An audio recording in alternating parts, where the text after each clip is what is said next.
화학적인 결합이 일어나는 게 많죠. 늘 생활 속에서 사람들 사이에서 아이디어를 찾는다 이렇게 말씀을 하시는데 그래서 더더욱 인문학을 강조하시나 봐요. 네, 그러니까 인문학이라는 단어를 사전적인 정의로 보진 않아요, 저는요. 인문학은 사전을 찾아보시면 인간의 문학, 역사, 철학에 관한 학문이라고 나와요. 네. 다시 말하면 문사철이죠. 네.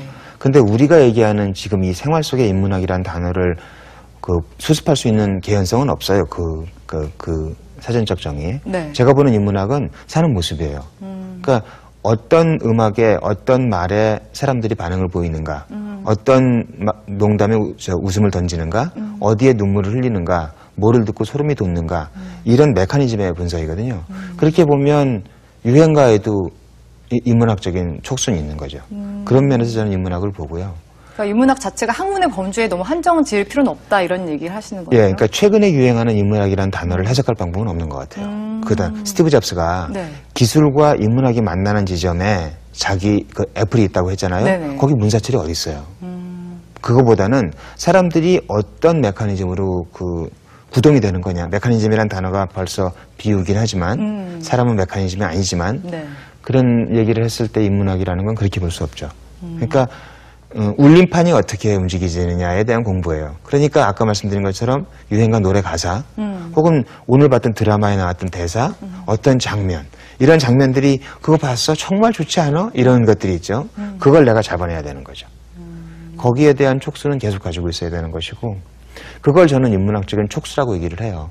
그래서 최근에 촉수라는 단어를 많이 쓰고 다니거든요. 네. 한자 촉수. 인문학을 저는 촉수로 봐요.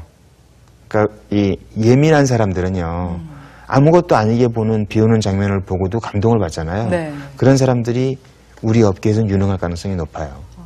그런 촉수가 예민한 사람들. 그런데 이제 말씀하신 것처럼 촉수를 늘 세우고 좀 예민하게 모든 것들을 바라보면 참 좋은데 어떻게 하는지 몰라서 못하는 사람도 있거든요. 좀 나만의 독서법, 뭐 영화 감상법 좀 소개를 해주세요.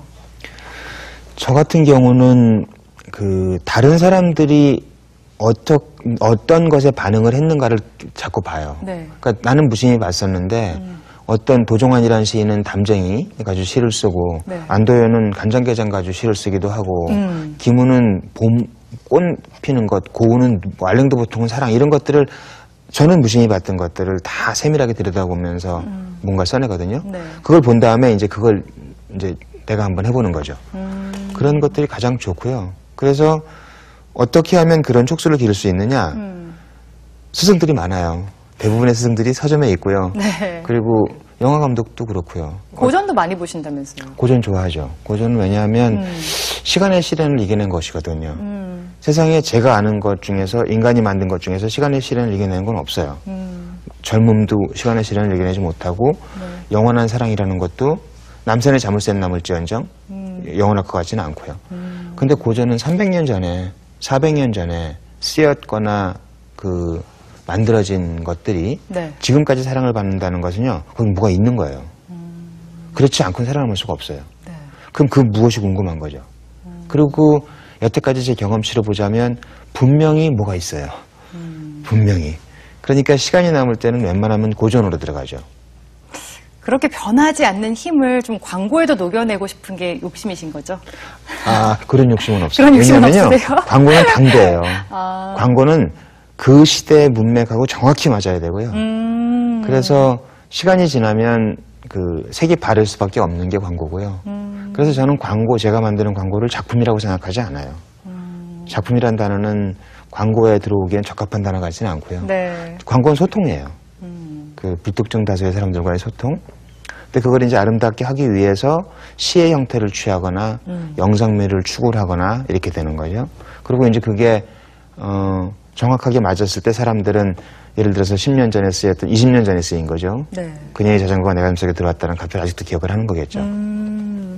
어떤 시대상을 닿는다 이렇게 말씀을 하셨는데 사실 저는 10대 때 봤던 그 광고 카피가 지금 보면 또 느낌이 다르거든요. 다르죠. 네, 그렇게 변치 않는 힘을 만들어내는 광고를 많이 만들어 주셨으면 좋겠습니다. 예. 네, 이렇게 보는 게 아니라 깊게 새기면서 마음으로 보는 게 바로 광고의 힘이 아닐까 싶은데요. 다음의 성공 비결 만나보겠습니다.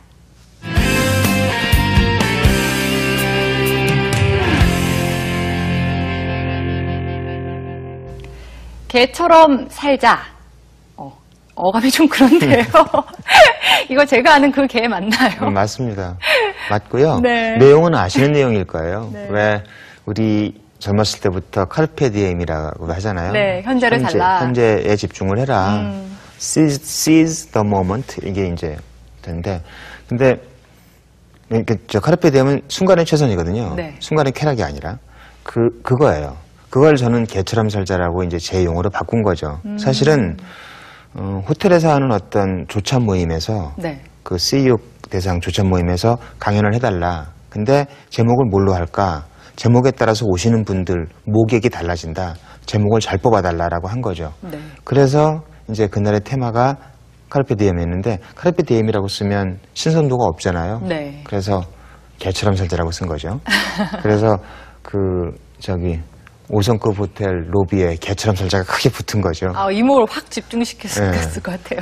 왜 개처럼 살자인가 하면 개들은 밥을 먹을 때 어제의 꼬리치기를 걱정하지 않고 그리고 잠을 자면서 내일의 공놀이를 미리 걱정하지 않는다. 이게 이제 제가 밑에 썼던 말이거든요.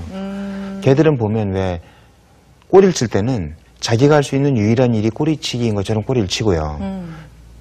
제가 기르던 개는 내가 퇴근을 하면 한 3분 정도는 제 얼굴을 빨아야 돼요.